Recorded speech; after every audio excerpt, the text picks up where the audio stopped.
"My daughter Irene," said Mrs. Carstyle, she made it rhyme with tureen, "has had no social advantages, but if Mr. Carstyle had chosen—" She paused significantly and looked at the shabby sofa on the opposite side of the fireplace, as though it had been Mr. Carstyle. Vibart was glad that it was not. Mrs. Carstyle was one of the women who make refinement vulgar. She invariably spoke of her husband as Mr. Carstyle, and though she had but one daughter, was always careful to designate the young lady by name.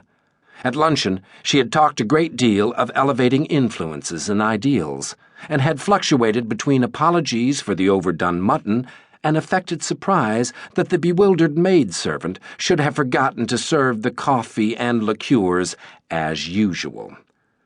Vibart was almost sorry that he had come. Miss Carstyle was still beautiful, almost as beautiful as when 2 days earlier, against the leafy background of a June garden party, he had seen her for the first time. But her mother's expositions and elucidations cheapened her beauty, as signposts vulgarize a woodland solitude.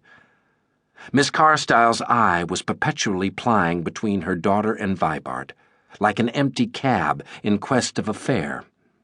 Miss Carstyle, the young man decided, was the kind of girl whose surroundings rub off on her.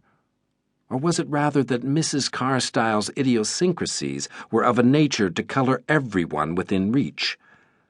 Vibart, looking across the table as this consolatory alternative occurred to him, was sure that they had not colored Mr. Carstyle, but that, perhaps, was only because they had bleached him instead. Mr. Carstyle was quite colorless. It would have been impossible to guess his native tint. His wife's qualities, if they had affected him at all, had acted negatively. He did not apologize for the mutton, and he wandered off after luncheon without pretending to wait for the diurnal coffee and liqueurs, while the few remarks that he had contributed to the conversation during the meal had not been in the direction of abstract conceptions of life.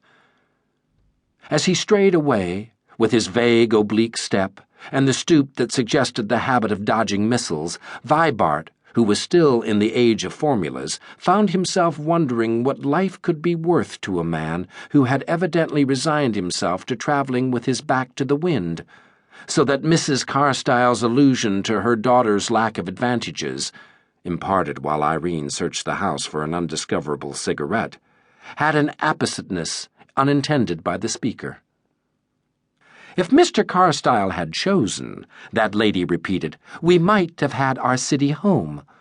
She never used so small a word as town, and Irene could have mixed in the society which I myself was accustomed at her age.